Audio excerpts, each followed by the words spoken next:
So এবারে বিশ্বকাপ কারা জিতবে এই প্রশ্নে ম্যাক্সিমামের উত্তর ছিল এরকম: আর্জেন্টিনা, না হয় স্পেন, না হয় ফ্রান্স, না হয় পর্তুগাল, আবার অনেকে ব্রাজিলের নামও নিয়েছে। বাট যে নামটা সবাই মিস করছে অথবা কেউ আসলে অতটা সমীহ করে দেখে না এবারে বিশ্বকাপে, সেই নামটা হচ্ছে জার্মানি। ইয়েস বয়েস, the German football is really back. গতকালকে রাতে জার্মানি যা দেখাইছে বিশ্বকাপের প্রথম ম্যাচে, ইনসেন ইনসেন। হ্যাঁ, অনেকে বলতে পারে যে ভাই টিমটা তো কুরাসাও ছিল, but scoring 7 goals in a world cup match is not everyone's cup of T. Germany এর আগেও 2014 সালে এই কীর্তিটা একবার করেছিল, অ্যান্ড গতকালকে আবার তাদের ইতিহাসকেই তারা পুনরাবৃত্তি করলো। তো যখন গোলগুলো হচ্ছিল কুরাসাওয়ার বিপক্ষে, তখন আরেক দল মানে জার্মান সাপোর্টারও না, আবার কুরাসাওয়ার সাপোর্টারও না, আবার তারা কেন জানি লাইক একটু আনকমফোর্টেবল ফিল করছে। যাই হোক, সেই দলের কথা আমরা না বলি, বাট জার্মানি কালকে যা দেখালো সেটা অবশ্যই একটা অশনি সংকেত অন্য দলগুলোর জন্য, যারা বিশ্বকাপে জার্মানিকে হয়তোবা খুব একটা সমীহ করে দেখছিল না। এখন জার্মানির টিমটা দেখলে আপনি হয়তো বলতে পারেন যে ভাই এই টিমে তো কি কাইন্ড অফ এক্সপিরিয়েন্সও খুব একটা নাই, আবার মোটামুটি ইয়াংস্টারদেরকে নিয়ে এই টিমটা গঠন করা হয়েছে, যেখানে আপনার গোলকিপার ম্যানুয়েল নয়ার 40-41 বছর বয়সে, যে কিনা তার রিটায়ারমেন্ট থেকে ব্যাক করে জার্মানির নাম্বার 1 গোলকিপার হিসেবে আবার গোল পোস্টের নিচে দায়িত্ব পালন করছে। অ্যান্ড গতকালকে যদিও একটা গোল কনসিড করছে, বাট ম্যানুয়েল নয়ার ছাড়া পিচে যারা ছিল, এক্সেপ্ট ফর লিরোয় সানের কথা আমি বলবো না। আসলে লিরোয় সানে আপ টু দ্য মার্ক কোনো পারফরমেন্স গতকালকে রাতে ড্রপ করতে পারে না, বাট বাকি যে প্লেয়ার গুলো ছিল টপ লেভেলের পারফরমেন্স ড্রপ করছে গতকালকে। আপনি জাস্ট একটা এক্সাম্পল দিই আমি, এই যে লেফট ব্যাক হিসেবে যে এই প্লেয়ারটা খেলছে 22 বছর বয়সে, এই নাথানিয়েল ব্রাউন, তার হিট ম্যাপ যদি আপনি দেখেন, লেফট ব্যাকে স্টার্ট করলেও তাকে ফুল ফ্রিডম দেওয়া হয়েছে। মানে নাগেলসম্যান তাকে ফুল ফ্রিডম দিয়ে দিচ্ছে যে তুমি লেফট ফ্ল্যাঙ্কে যতক্ষণ পারো, উপরে নিচে মিডে, লেফট মিডে, মানে তুমি যতক্ষণ পারো, তোমার ওয়ার্ক রেট যতক্ষণ পর্যন্ত তুমি দিতে পারো, তুমি উপরে নিচে উঠে খেলো, কোনো সমস্যা নেই। মানে ফুল ফ্রিডম দেয়া হয়েছে তাকে। অ্যান্ড এটা পসিবল হয়েছে কেন? আপনার স্লোটার ব্যাক আর জোনাথান টা পুরো আপনার ডিফেন্সটা মানে সেন্টার ব্যাক পজিশনটা একদম পারফেক্টলি হ্যান্ডেল করছে। হয়তো জোনাথান টায়ের দিকে আপনার কিমিস ছিল সাপোর্ট দেওয়ার জন্য, বাট অন্যদিকে স্লোটার ব্যাক লেফট ফুটেড সিবি হওয়ার কারণে স্লোটার ব্যাক হচ্ছে ওই লেফট সাইডটা, আপনার ডিফেন্সের লেফট সাইডটা পুরোপুরি একদম একাই কাভার দিছে। আপনার মিডফিল্ডে দেখেন মেচা, তারপর পাভলোভিচ, এরা মাস্টার ক্লাস পারফরমেন্স ড্রপ করছে গতকালকে। মেচা ছেলেটা বর্তমানে ডটমুন্ডে খেলছে অ্যান্ড ইয়াংস্টার। গতকালকে কিন্তু এই ছেলেটার পারফরমেন্স আসলেই অনেক বেশি আপনার ইন্টারেস্টিং ছিল, একটা গোলও পাইছে। আবার পাভলোভিচ মানে কাইন্ড অফ সিঙ্গেল পিভটের মতো খেলছে।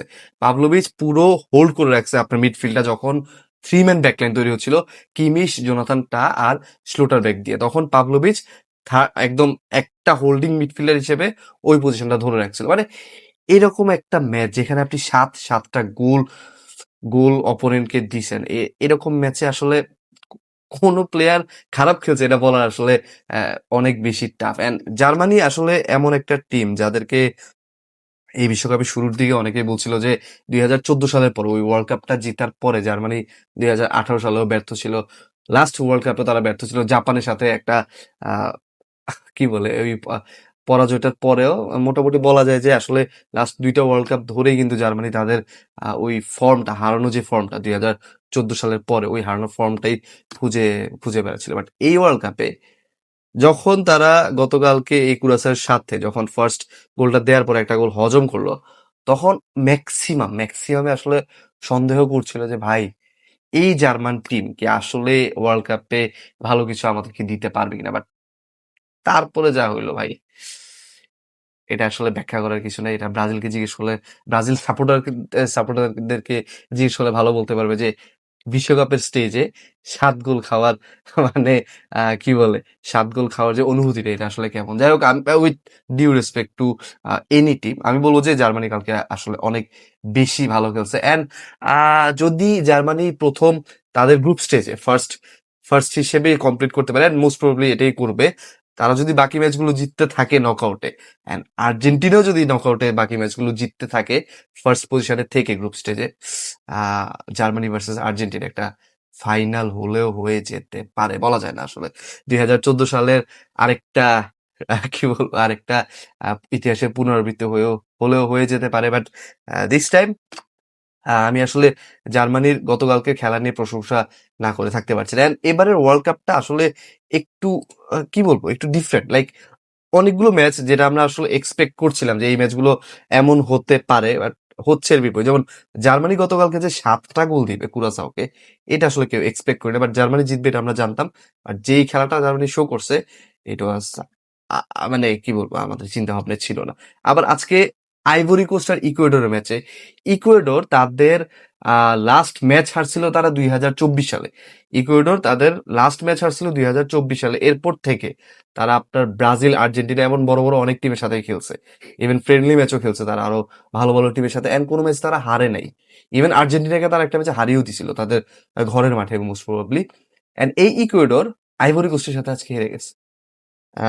আমি যদি ডার্ক হর্সের কথা বলি, লাতিন আমেরিকা থেকে যদি কেউ ডার্ক হর্স হতে পারতো সেটা হচ্ছে ইকুয়েডর। আমার মনে হয় যে ইকুয়েডরকেই ডার্ক হর্স হিসেবে আমি রাখতাম লাতিন আমেরিকা থেকে। বাট এই ইকুয়েডর আইভরি কোস্টের সাথে আজকে হেরে গেছে। And অন্যদিকে জাপান নেদারল্যান্ডের সাথে অ্যাজ ইউজুয়াল ড্র করছে। আর আমি এটাতে খুব একটা অবাক হই না, because Japan is a giant killer. And প্রতিটা বিশ্বকাপেই তারা কোনো না কোনো দলকে আসলে এভাবেই হারিয়ে দেন। সুইডেনের একটা মারাত্মক একটা উইন আসছে টিউনিশিয়ার বিপক্ষে ৫-১ গিউকেরেস ইসাক দুজনই গোল করছে। এন্ড আমার মনে হয় যে বিশ্বকাপটা আস্তে আস্তে জমে উঠতেছে।